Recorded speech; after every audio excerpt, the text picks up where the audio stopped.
Before I start this video, I just have a question. Do you like Dragon Ball? Maybe you like Goku's childhood adventure, or the rapid transformations of the Z Warriors, or even Goku's time, or the more recent Super God portion of Dragon Ball. Well, if you do, please go sure to check out Dragon Ball Z Amino, where you can geek out with your inner Dragon Ball hypeness, and you'll see me there. Add me at JCDom, and we can all get along. Anyway, about to begin. Hey guys, JCD here, and today I got this video dedicated to the legendary Saiyan himself, Broly. Anyway, as the title of this goes, I've been trying to figure out why so many people like Broly so much. So I went on Dragon Ball Z Amino, and I asked a question, and some of the guys on there sent me a response. Anyway, I'm gonna just give you about, let me see, I'm gonna put it down to about 5 for it. Anyway, so we'll start off with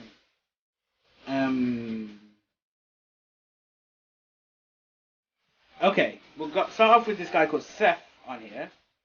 So he says, he was another pure-blooded Super Saiyan besides Goku and Vegeta. Plus he was a badass. Lol, what's that to like? Well, in my opinion, it was kind of a bit, but it's probably the movie format which made him kind of like how it was. Anyway, his next one comes from Dragon Ball for Life. Well, DB for Life. So remember to go follow these guys, by the way, because they are pretty.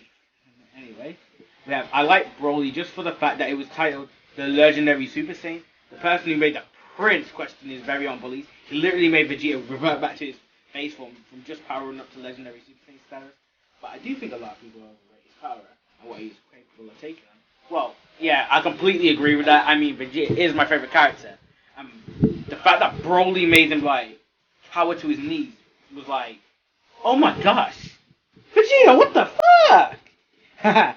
Okay, there's this other guy going, Broly is the real god of destruction. Hashtag Team Broly by Francis Tank. Oh my gosh, these things again. Well, he was called the god of destruction at one point. Before Beerus and Shampoo became along, so yeah, that is definitely a thing. We have X. I don't know how to pronounce that, but I try. Exist, spelled EXISSZT. And if you're wondering who it is, you'll see a picture of Goku from episode 5. Enough said. Anyway, his one is because Kakarot! Oh my gosh, I swear when Broly kept saying that, at one point I thought, is he a Pokemon? Anyway, we have the legendary Super Saiyan. What's his name? Legendary Super Saiyan something. Well, anyway, his picture's got Trunks on there. Legendary Super Saiyan King something. He's the only villain besides Garlic Jr. that actually had reasons to be evil, and when you watch him, you can always feel like he should have been canon. Well, he could have been canon if, they didn't say that 4 Saiyans survived after the planet's destruction. And, well, it could have made sense because they didn't know that he survived, because Broly kind of fluked death because of his ridiculous power. Same with Asparagus. You know who I'm talking about, Paragus. Well, and there's also this guy called Anthony Burnett. The reason people love him is because he kicks so much ass and looks badass while doing it. He literally tanked a Kamehameha. That's the most badass thing a villain can do. Okay, now I'm starting to think, who else did that? Well, Frieza did, but Frieza didn't make it look as good as as Broly did.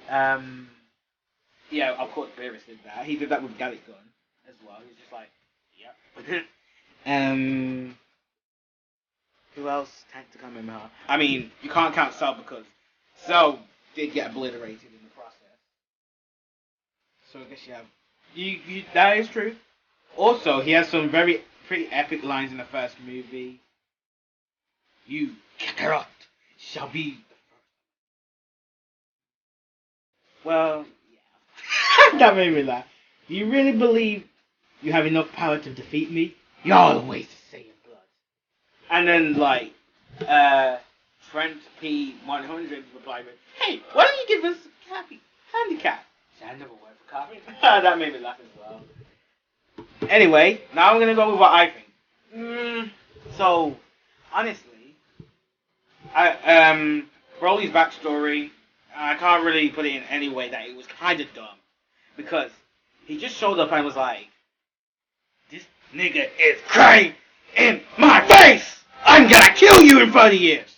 The next time I see you, I will kill you." He's like a mental child, and probably it's because of his insane power level that can be explained. And then King Vegeta got some guys to kill him, shot a knife right through his chest. Surprised that he didn't get a scar through it. Though, in Dragon Ball Heroes, you see Broly in his special Super Saiyan 4 transformation. And yeah, okay, I'm gonna go on a little tangent.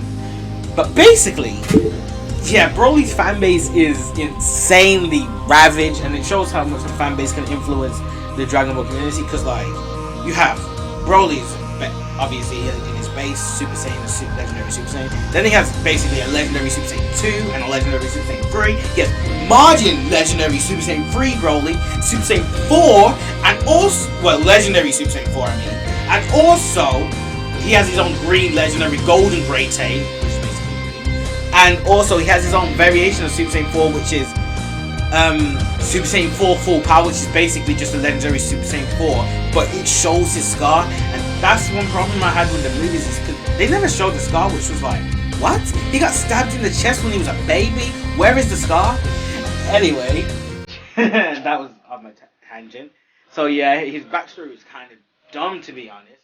Though the way he was presented was quite good. I did enjoy the movie, but I think the movie kind of shows what people see in Dragon Ball Z more than Dragon Ball, because it's basically, that movie was like, you have someone hates Kakarot, fights Kakarot, beats the shit out of everyone.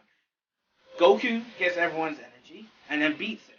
No offense, but the way how Broly got beat was bullshit. In the first movie anyway. The second one, it made more sense. Not saying I like the second one more, but let me just think. We're not talking about why Broly doesn't exist. Let's see.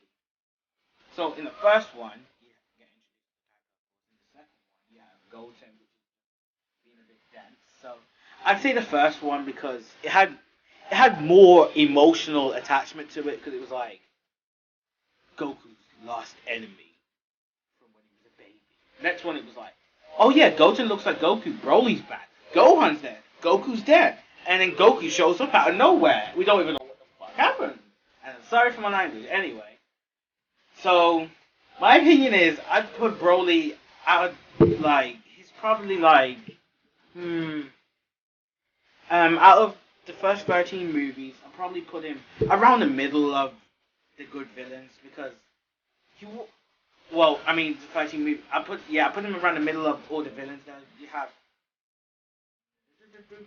And I'm gibbering. You probably don't. I'm just thinking. So I'd probably put him a little better than. I'll put him better than Slug. Definitely better than Slug. Not better than Turles, because Turles always kept me entertained. I mean, he was a good cat. He had the good he had like badass moments, but like his character was kind of a bit not there. So I just think Broly it was a great Broly movie. I mean, Broly's movies were great, but Broly's character is not really. So anyway, comment down what you think. Please like this video if you did, dislike if you didn't. I don't really mind. If you don't agree with what I was saying, comment that too. Anyway, subscribe to this, and I'll see you down in the next video. I might do something else. Anyway, peace!